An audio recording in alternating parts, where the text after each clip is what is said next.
Mister Sivaprakash உங்க ஊரை சேர்ந்தவர். அவர் என்னை தொடர்பு கொண்டாரு, ஒரு சில பிரச்சனைகள் என்கிட்ட சொன்னாரு. நான் உடனே என்னைக்கு சொன்னனோ அதுக்கு அடுத்த நாளே கிளம்பி வந்தேன். அடுத்த நாள் ஒரு நாளுக்கு தள்ளி நான் கிளம்பி வந்திருக்கேன். இந்த கோயிலை பார்வையிட்டு, ரொம்ப பழமையான கோயில், புராதன கோயில். அந்த புராதனத்தினுடைய கேரக்டர் எல்லாமே அழிக்கப்பட்டிருக்கு. அழிக்கப்பட்டு புதுசா டிராப் கலர்ஸ் எல்லாம் போட்டு நல்ல கம்ப்ளீட்டா barbaric vandalism has done it's வொர்ஸ்ட்னு சொல்லுவாங்க. அந்த மாதிரி கம்ப்ளீட்டா பண்ணிட்டாங்க. உள்ள இருக்கக்கூடிய நிறைய அந்த கோஷ்ட தெய்வங்கள்லாம் நிறைய இருக்கும் அந்த கருவறையை சுத்தி. அதெல்லாம் புதுசு இருக்கு. பல அந்த ஏற்கனவே இருக்கக்கூடிய ஒரிஜினல் ஆன்டிகைடல் எல்லாமே களவாடப்பட்டு வெளியே போயிடுச்சு. அது யாருக்கும் தெரியல. என்ன காரணம்னா அது போன அந்த அந்த புரிதல் அவங்களுக்கு இல்லை, அறிவும் இல்லைன்னு சொல்லலாம். மொத்தத்தில் இருக்கட்டும். இதெல்லாம் போக இந்த கோயில்ல ஒரு லாஸ்ட் இயர் வந்து பிரைம் மினிஸ்டர் மிஸ்டர் மோடி வந்தாங்க. லாஸ்ட் இயர் நினைக்கிறேன், ஆர் பிஃபோர் லாஸ்ட் இயர். தமிழ்நாட்டில் வந்து கோயில்களுடைய சொத்துக்கள்லாம் கொள்ளையடிக்கப்படுதுன்னு ஒரு குற்றச்சாட்டு ஒன்று சொன்னாரு. அதுக்கு நம்ம தமிழ்நாட்டில் இருக்கக்கூடிய மிஸ்டர் ஸ்டாலின் கூட எதிர்ப்பா ஒன்று சொன்னாங்க. அப்படிலாம் ஒன்றும் இல்லை அப்படிங்கிற மாதிரி சொன்னாங்க. இருக்கட்டும், யார் எது சொன்னாலும் இருக்கட்டும். ஆனா மிஸ்டர் மோடி சொன்ன குற்றச்சாட்டுகளுக்கு வந்து இந்த கோயில் வந்து ஒரு உண்மையை எடுத்து வைக்குது. ஆமா, அவர் சொன்ன குற்றச்சாட்டுகள் உண்மைதான் அப்படிங்கிற இந்த கோயில்ல நடந்த குற்றச்சாட்டுகள் உள்ள செயல்பாட்டுல நான் எடுத்து சொல்றேன். இவர் தான் அந்த குற்றத்தை கண்டுபிடிச்சவர். என்ன குற்றத்தை கண்டுபிடிச்சாரோ இந்த கோயில்ல அவங்க செஞ்சவங்க செயல் அலுவலர் சொல்லுவாங்க, எக்ஸிகியூட்டிவ் ஆபீசர் சொல்லுவாங்க அவங்களுக்கு பேர் ஆங்கிலத்துல. அந்த எக்ஸிகியூட்டிவ் ஆபீசருக்கு தண்டனை வந்து, அந்த குற்றச்சாட்டுக்கு தண்டனை பாத்தீங்கன்னா, இன்டர்வியூ எடுக்க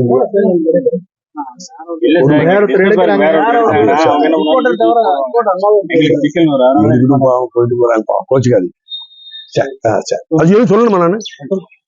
அதனால அந்த குற்றச்சாட்டுக்கு உண்மை அது சாட்சியத்தை இந்த கோயில் கொடுத்திருக்கு. என்ன காரணம், என்ன குற்றம் அவர் கண்டுபிடிச்சிருக்காரு அப்படின்னா, 2017 ஆண்டுல இந்த கோயிலுடைய சொந்த சொத்துக்கள், இந்த சொத்துக்கள் வந்து கொள்ளையடிக்கப்பட்டிருக்கு அப்படின்னு சொல்றதை காட்டணும். முதல்ல கையாடல் பண்ணியிருக்காரு. இந்த சொத்தை கையாடல் பண்ணியிருக்காரு. எப்படி இந்த கையாடல் பண்ணணும்னா, இன்னொரு குற்றத்தை அவர் பண்றாரு. என்ன குற்றம்னா, நம்பிக்கை மோசடி குற்றச்செயலி அவங்க பண்ணியிருக்காங்க. யாருன்னா எக்ஸிகியூட்டிவ் ஆபீசர்னா செயல் அலுவலர், இந்த கோயிலை சேர்ந்தவங்க அப்படிங்கிறது இவருடைய குற்றச்சாட்டு. அந்த குற்றச்சாட்டு உண்மை. நான் பார்த்துட்டேன், எனக்கு முழுக்க அது உண்மை. எப்படின்னா, 2017 ஆண்டுல மொத்த சொத்து, இந்த கோயிலுக்கு வேண்டிய பணம் தொகை, கோயிலுடைய தொகை எவ்வளவுன்னா 29,17,544 ரூபா, அவர் 50 பைசான்னு சொல்லி வருது. இந்த பணத்தை கண்டுபிடிச்சவர் யாருன்னா, இவர் இல்ல, நான் இல்ல, நீங்க இல்ல, யாரும் இல்ல. இதே துறையை சேர்ந்த, எந்த துறை, அறநிலையத்துறையை சேர்ந்த தணிக்கை அதிகாரிகள் சொல்லக்கூடிய ஆடிட் ஆபீசர்ஸ், அவங்களே கண்டுபிடிச்சிருக்காங்க. 2017 கண்டுபிடிச்சு கமிஷனர்கிட்ட கொடுத்திருக்காங்க. அறநிலையத்துறை கமிஷனர்கிட்ட கொடுத்து போயிடுச்சது. ஆனா கமிஷனர் என்ன செஞ்சுட்டாங்க, 2 நடந்திருக்கணும். ஒண்ணு, அவர் தூங்கி இருக்கணும், பெர்மனண்டா தூங்கி இருக்கணும். அப்படி இல்லைன்னா இந்த குற்றச்சாட்டை பார்த்துட்டு அவரு இதெல்லாம் பரவாயில்லன்ட்டு போயிருக்கணும். பரவாயில்லன்னு போறதுக்கு இது வந்து பிழை அல்ல. பிழைனா தவறு அல்ல, தப்பு அல்ல. அப்ப சட்டத்துல தண்டிக்கக்கூடிய குற்றம் தான். எவ்வளவு அளவுக்கு தண்டனைனா 20 வருஷத்துக்கு தண்டனை உண்டு. அப்படின்னா லைஃப் தண்டனை, அப்படின்னா ஆயுள் தண்டனை. சாதாரணமா எடுக்க முடியும். கொலை குற்றத்துக்கு தான் ஆயுள் தண்டனை சொல்லுவாங்க. ஆனா நீங்க நம்ப மாட்டீங்க. நீங்க போய் பாத்தீங்கன்னா பழைய சட்டம் 409 பாத்தீங்கன்னா, அதே இந்த குற்றத்தை பிரைவேட்ல இருக்கக்கூடிய ஒரு மேனேஜர் பண்ணாருன்னா அவருக்கு 6 வருஷம் தான். ஆனா பப்ளிக் சர்வெண்ட்னா நம்ம கோயில் சொத்துல இருந்து அவங்களுக்கு சம்பளம் கொடுக்கக்கூடிய கவர்மெண்ட் சர்வெண்ட் ஆயிடுறாங்க, எக்ஸிகியூட்டிவ் ஆபீசர். அதனால அவங்களுக்கு லைஃப் சென்டென்ஸ், அப்படி இல்லைன்னா 10 வருஷம் தண்டனை. இப்படிப்பட்ட குற்றத்தை பண்ணிருக்காங்க 3 செயல் அலுவலர். பேர் என்ன சொல்லுங்க? ஒருத்தர் சந்திரன், முத்துசாமி, கங்காதரன். அப்படி 3 பேர் மேல செஞ்சிருக்கு. இந்த 3 பேர்ல 2 பேரை சஸ்பெண்ட் பண்ணிட்டாங்க. இப்ப சஸ்பெண்ட் பண்ண உடனே பிரஸ் என்ன சொல்லுவாங்க, சார் நடவடிக்கை எடுத்திருக்காங்க, அப்புறம் சார்ஜ் கொடுப்பாங்க, அப்ப அவங்களுக்கு ப்ரொமோஷன் தடம், வெரி குட் அப்படின்றீங்க. ஆனா இவைகள் எல்லாமே இப்போ ஒருத்தர் எக்ஸிகியூட்டிவ் ஆபீசர் கொலை பண்ணிட்டாரு, இன்னொரு எக்ஸிகியூட்டிவ் ஆபீசர் வந்து ரேப் பண்ணிட்டாரு. உடனே துறை நடவடிக்கைன்னு சொல்லு, துறை நடவடிக்கை எடுத்து அது உங்க தலைவி, உங்களுடைய பிரச்சனை. ஆனா துறை நடவடிக்கை எடுக்கக்கூடிய குற்றச்செய்தி இது பிழை அல்ல, இது குற்றனால இது மேல வழக்கு பதிவு செஞ்சு நீதிமன்றத்துக்கு தெரிவிச்சிடும். அந்த நீதிமன்றத்துக்கு இவங்க இன்ன வரைக்கும் 2017 நடந்த கூட 2021 கண்டுபிடிச்சிருக்காங்க. ஆனா இந்த 2 வருஷமா நீதிமன்றத்துக்கு தெரியாம மறைச்சுக்கிட்டே வர்ற அப்படின்னா, ரொம்ப பெரிய ஒரு ஆள், யாரோ ஒரு ஆள், மிகப்பெரிய ஆளு இந்த துறையில இருக்கிறாள். அதிகாரிகளா இருக்கலாம், மந்திரியா கூட இருக்கலாம். இதை மறைங்க, இதை கொண்டு வராதீங்கன்றாங்க. எனக்கு கிடைச்ச தகவல் இது எல்லாமே உங்களுக்கும் தெரியுங்கிற மாதிரி எனக்கு சொன்னாங்க. ஆனா உங்களால முடியல அப்படிங்கிறது நான் கேள்விப்பட்டேன். காரணம் உங்களுக்கு ஒரு பிரஷர் வந்ததா சொல்லணும். ஆனா இப்ப இந்த குற்றச்சாட்டுகள் வெளிச்சத்துக்கு வந்திருக்கு.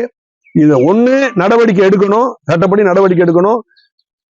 சஸ்பெண்ட் பண்ணிட்டாங்க ஒரு நடவடிக்கை அல்ல இந்த குற்றத்துக்கு. அப்படின்னா நம்பிக்கை மோசடிக்கு 14 வருஷம் லைஃப் இல்ல 20 years, அது குறைஞ்சபட்சம் 14 வருஷம்.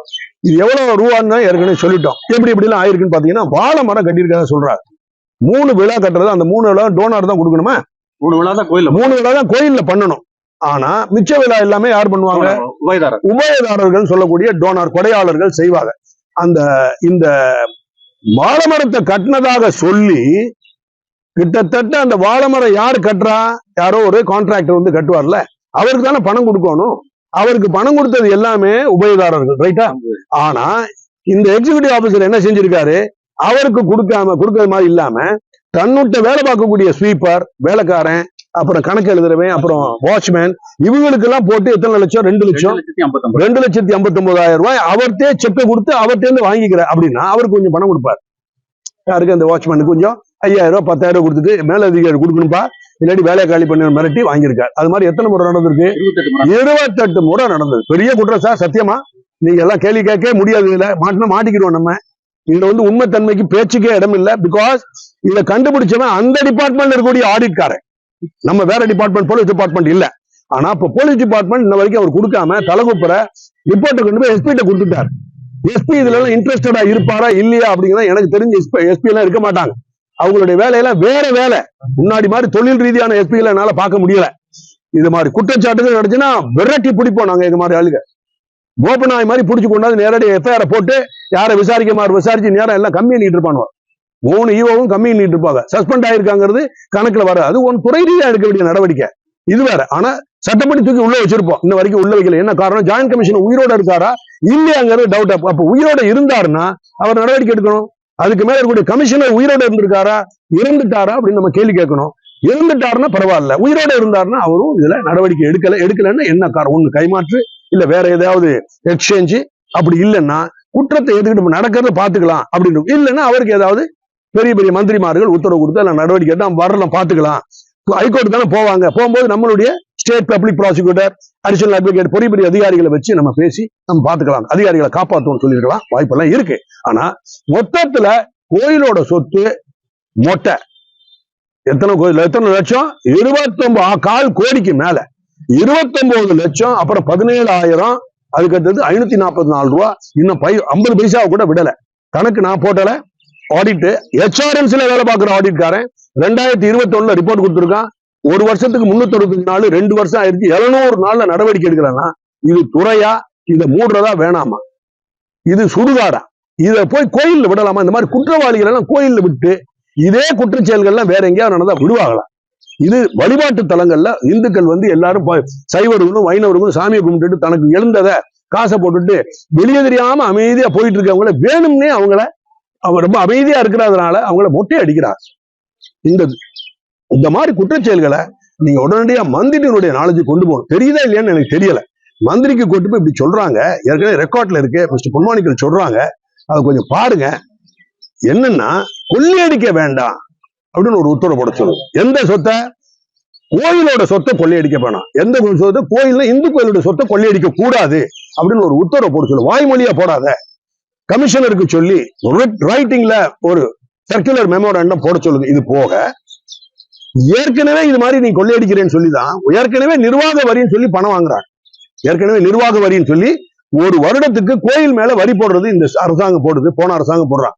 கோயில் மேல வரி போடலாமா? எலக்ட்ரிசிட்டி சார்ஜ் வரி போடலாம், நில வரி போடலாம், மற்ற வரி போடலாம், சானிடேஷன் வரி போடலாம். கோயிலுக்கு வரி போட்டு 427 கோடி ரூபாய் போட்டு பத்தலன்னு இன்னொரு 87 லட்சம் ரூபாயும் போட்டு கொள்ளையடிக்கிறாங்க. இதெல்லாம் போட்டு இன்னொரு ஃப்ராட் ஒண்ணு பண்றாங்க பழைய அரசாங்கம், இந்த அரசாங்கம். என்ன ஃப்ராட் அப்படின்னா, ஏற்கனவே நிர்வாகத்துக்குள்ளதான் கணக்கு வருது, தணிக்கை தனியா செய்யறேன்னு சொல்லிட்டு கணக்கு பாக்குறேன், தணிக்கை போக்குறேன், அதுக்கு ஒரு 228 கோடி ரூபாய் இவங்க பண்றாங்க. பழைய அரசாங்கம் 217 கோடி ரூபாய் போட்டிருக்காங்க. பழைய அரசாங்கம் 2018 வந்து 327 கோடியே ஒரு 18 லட்சம் ரூபாய் போட்டிருக்கா. அடுத்த வருஷம் 2019 348 கோடியே 28 லட்சத்தை அவங்க நிர்வாக வரின்னு போடுறாங்க.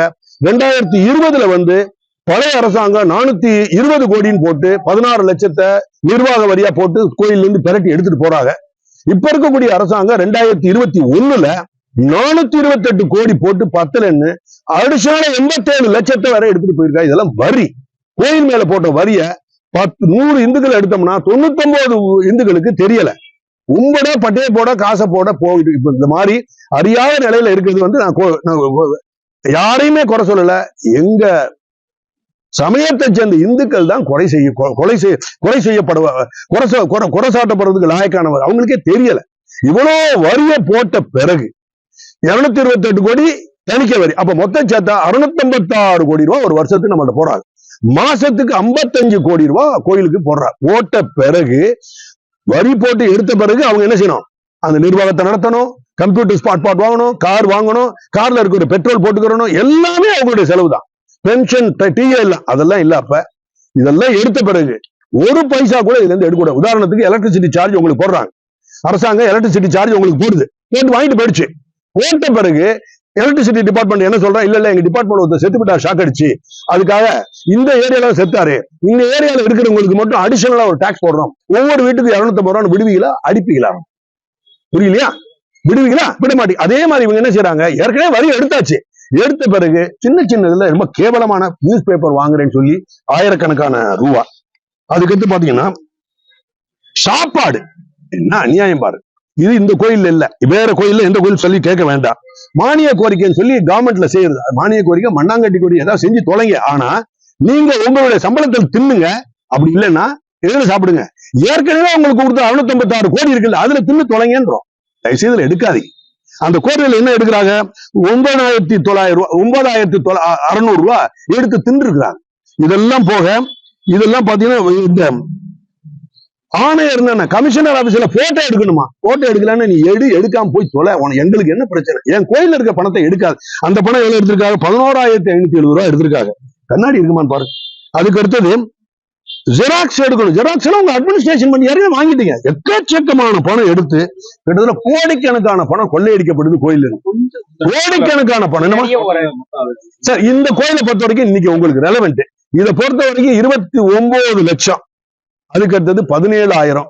அதுக்கடுத்து 544 ரூபாய் 50 பைசான்னு சொல்லி அவனுங்களே HRNC ஆடிட் பீப்புளே கொடுத்திருக்காங்க. இந்த பணத்தை இவங்கள்ட்ட இருந்து கைப்பற்றணும்.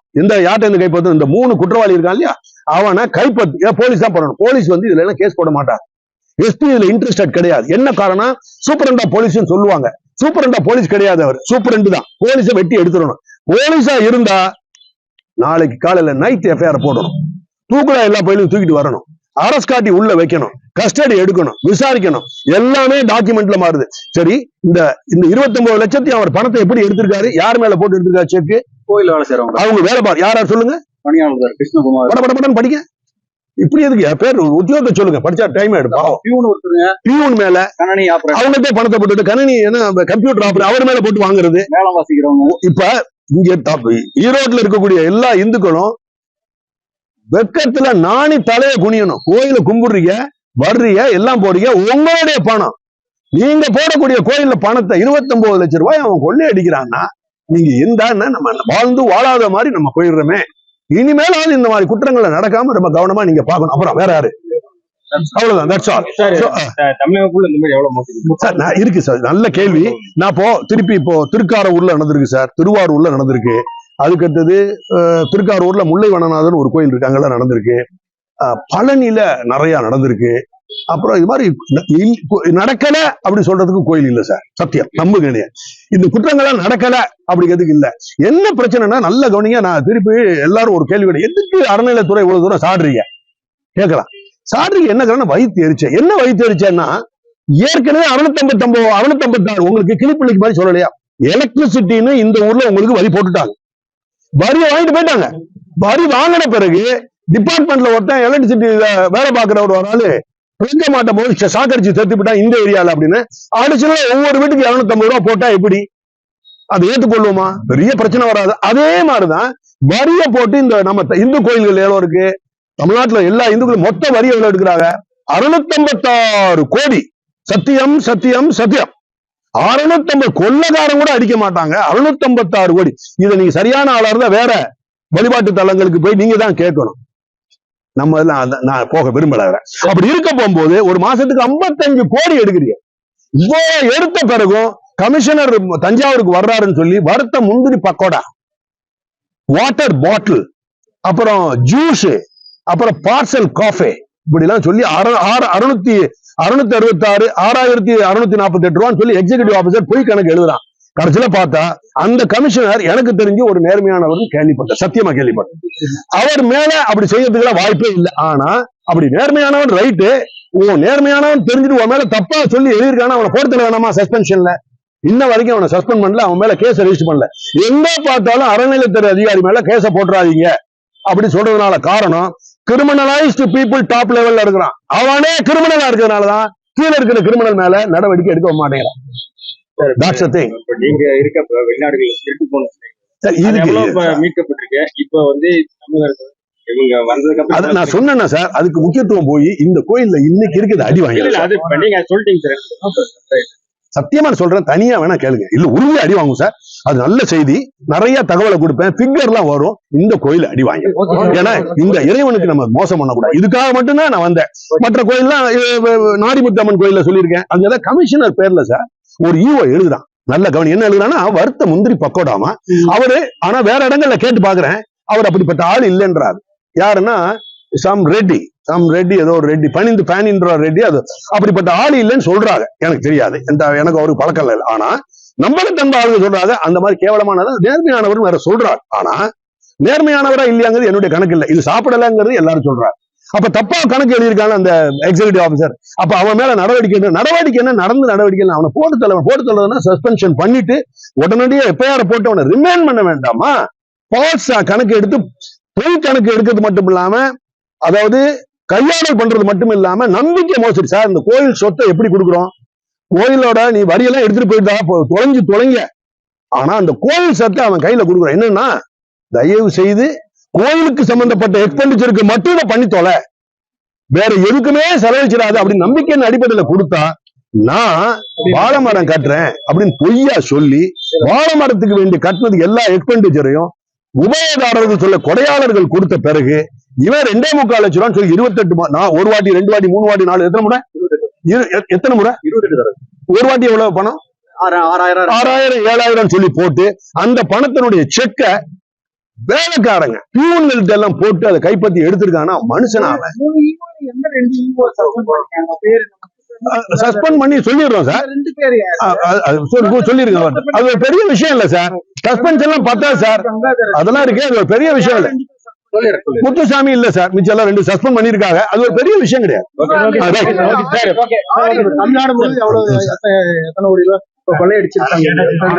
தமிழும் பண்ண மாட்டாங்க சார். கம்ப்ளைண்ட் போடல எஃப்ஐஆர் போடல.